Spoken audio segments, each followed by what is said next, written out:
When the film begins, we see Earth being tormented by catastrophic weather events. In a united effort to combat these disasters, global leaders, led by the United States, create an innovative solution named Dutch Boy. This system, the brainchild of our main character, Jake, comprises a network of satellites equipped with advanced technology to counteract extreme weather conditions. However, Jake's tendency to defy authority leads to his dismissal from the project by the US Senate, paving the way for his brother Max to take over his role. Years later, a startling discovery by a United Nations team in Afghanistan reveals a village mysteriously frozen, with all of its inhabitants dead. This alarming incident is captured on video and promptly sent to US President Palma and his advisors, who decide to keep the matter confidential. This incident points to a malfunction or possible misuse of the Dutch Boy system, capable of unleashing a variety of weather-related catastrophes. Max suggests a mission to investigate the issue, and the Secretary of State, Deckham, recommends rehiring Jake given his extensive knowledge of the station. Simultaneously, in the orbiting Dutch Boy station, the satellite linked to the Afghan incident is retrieved for examination. Engineer Habib discovers faulty data in its hard drive, which he secretly copies and conceals in his locker. His attempt to resume his work is abruptly stopped when he finds himself trapped in a room. The doors seal shut, the windows shatter, and he's tragically ejected into space. The plot thickens when Max seeks out his brother Jake, who's now living a quiet life in Florida with his daughter. Max explains the alarming situations in Afghanistan and the suspicious airlock incident, urging Jake to rejoin the Dutch Boy project. Meanwhile, in Hong Kong, Cheng, an employee at the Climate Council unit, logs into the system and spots irregularities related to the Afghanistan incident. He attempts to contact Max, but only reaches his voicemail. While out shopping for groceries, Cheng witnesses a terrifying scene. The city is engulfed in chaos as buildings crumble and the ground shakes violently. This catastrophic event confirms that something is drastically wrong with the Dutch Boy system. Cheng narrowly escapes the devastation in his car. Back in Florida, Jake agrees to help resolve the crisis and boards a shuttle bound for the Dutch Boy station. There, he's greeted by Commander Ute, the station's chief scientist, who introduces him to key team members, including Security Officer Doucette and System Analyst Duncan. On Earth, Max spends time with his girlfriend, Sarah, who works for the President's Secret Service. Their moment together is interrupted by a call from Cheng, who informs Max about the Hong Kong disaster. Cheng has tried to access the Dutch Boy system to validate his suspicions, but finds his account blocked. Max discovers that his account is also strangely inaccessible. He vows to investigate further, but their conversation is cut short when Sarah receives an urgent call to work. At the office, Cheng's situation grows more dire. As he attempts to log into the system again, the power suddenly cuts out. Hearing voices in the corridor, Cheng decides to hide and witnesses US agents confiscating his computer and all of his research documents. This confirms his fears that someone is deliberately manipulating the Dutch Boy system and actively covering their tracks. The following day, Max meets with Donna, a friend and cybersecurity expert, to delve into the blocked accounts. Donna's analysis reveals that the blockage was no glitch, but a deliberate act of sabotage. Jake attempts to trace the login information behind the sabotage programming, but finds himself also locked out, deepening the mystery. Meanwhile, Cheng travels to the US to meet with Max and Sarah. As he's about to cross the street to meet them, he's deliberately pushed in front of a moving car and fatally injured. As Max rushes to Cheng's side, he hears him utter the word Zeus before dying to his injuries, leaving Max with a cryptic clue. Max then asks Donna to investigate Project Zeus. Donna uncovers a file within a highly secure White House network protected by double encryption. To access it, she needs the correct security credentials. Meanwhile, Sarah returns home to find Max and Donna, who stress the need for secrecy about their presence. Understanding the serious implications, Sarah reluctantly agrees to provide her credentials to access the classified information. Back on the Dutch boy, Jake and Ute review security camera footage and discover that Habib had hidden something in his locker. Their search leads to a surprise encounter with Doucette, who initially confronts them at gunpoint. After a tense moment, they confirm that they're on the same side, and Doucette reveals that Habib's belongings were moved to a different locker. In this locker, they find the copy of the drive, which chillingly reveals that a virus has been planted in the station's system. With Sarah's login information, Donna is able to access the file on Project Zeus. They uncover a series of simulations predicting geostorms, leading Max to a horrifying realization. Someone has been using these simulations as a blueprint to artificially trigger catastrophic storms across the globe. Following these alarming revelations, Max arranges a video call with Jake to update him on the situation.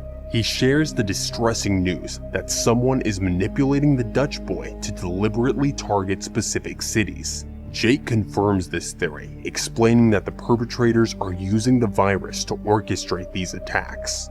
His proposed solution is to temporarily shut down Dutch boy, allowing a system reboot to erase the virus. However, they face a significant hurdle. Only the US president possesses the necessary kill codes to execute this shutdown. In a twist of fate, President Palma is scheduled to travel to Florida for a national convention, presenting a potential opportunity. In a covert meeting with Sarah, Max convinces her of the urgent need to steal the kill codes. To facilitate his own access to the president's plane, Max deceives his superiors, claiming he needs to visit his father. Meanwhile, back on the Dutch boy station, the crew receives a barrage of warning messages.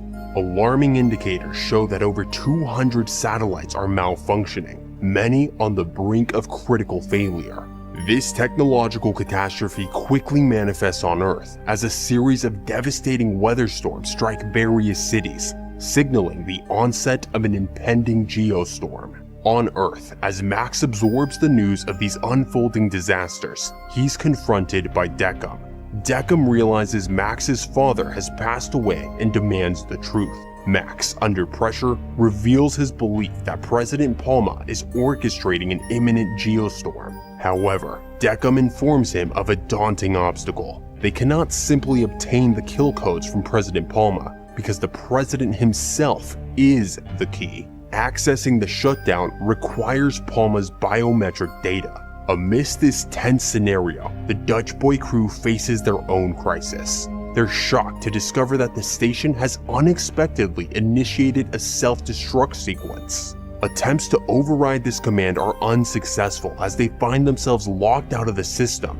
But Jake realizes that the only person capable of such a sophisticated manipulation of Dutch boy's systems is Duncan. In the midst of the escalating crisis, Jake decides to confront Duncan alone, urging the rest of the crew to evacuate the Dutch boy station. He finds Duncan and the confrontation quickly becomes physical, with Jake attacking Duncan. However, Duncan takes out a gun and uses it to fend off Jake, but in the ensuing struggle, Duncan accidentally fires a shot that shatters a window. Seizing the moment, Jake rushes into another room and secures the door behind him, leaving Duncan to be ejected into space. Meanwhile, back on Earth, Deckham leads Max into what he claims is a secure room to discuss matters with the president. However, it's soon revealed to be a trap.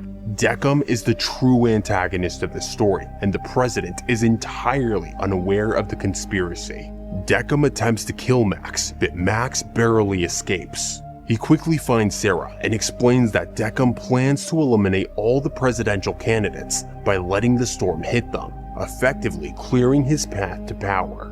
Realizing the gravity of the situation, Max and Sarah devise a daring plan to kidnap the president to save him from Deckham's scheme. While Max prepares a getaway car, Sarah creates a diversion by firing a shot into the air. This triggers emergency protocols, and amidst the chaos, Sarah, along with another bodyguard, escort the president. However, once they're alone in the corridor, Sarah incapacitates the bodyguard and urges the president to follow her and Max to the car. As the GeoStorm begins wreaking havoc on Earth, Max and Sarah race against time to evacuate the president from the danger zone. In a desperate attempt to retain control, Deckham flees the scene with his men.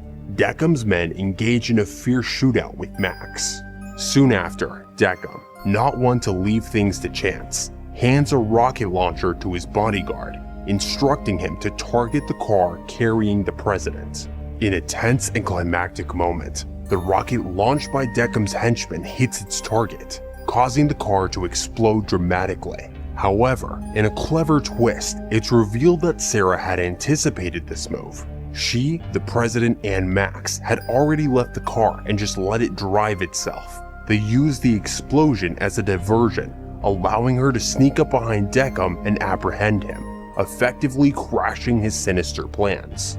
Back in space, the final evacuation shuttle is preparing to leave the Dutch Boy station. Despite the imminent danger, Jake makes the selfless decision to stay behind, as the critical reboot of the station must be performed manually. Meanwhile, on Earth, President Palma is rushed to the Space Center. Upon arrival, he wastes no time in activating the kill codes to disable Dutch Boy.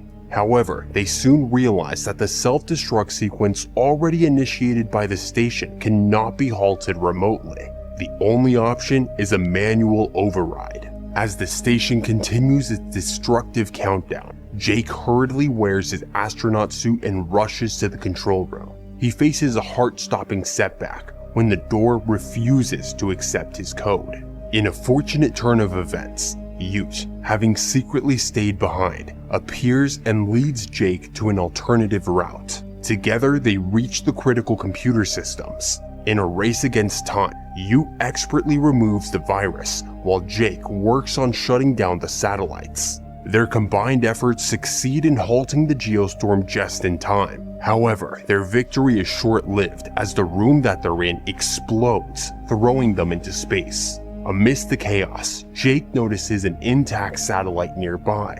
Using the force of the explosion, they propel themselves towards it, barely managing to get inside. The station completes its self-destruction, leaving the ground unit unable to establish contact or control the satellite. All hope seems lost, until a light on the satellite screen blinks, indicating that Jake and Ute are alive. One of the evacuation shuttles returns to rescue them. After a harrowing few hours, everyone is safely back on Earth. The movie reaches its emotional climax as Max and Jake reunite, their brotherly bond stronger than ever. They embrace, symbolizing not just their personal victory, but the triumph of humanity's resilience and unity in the face of catastrophe as the film draws to its conclusion.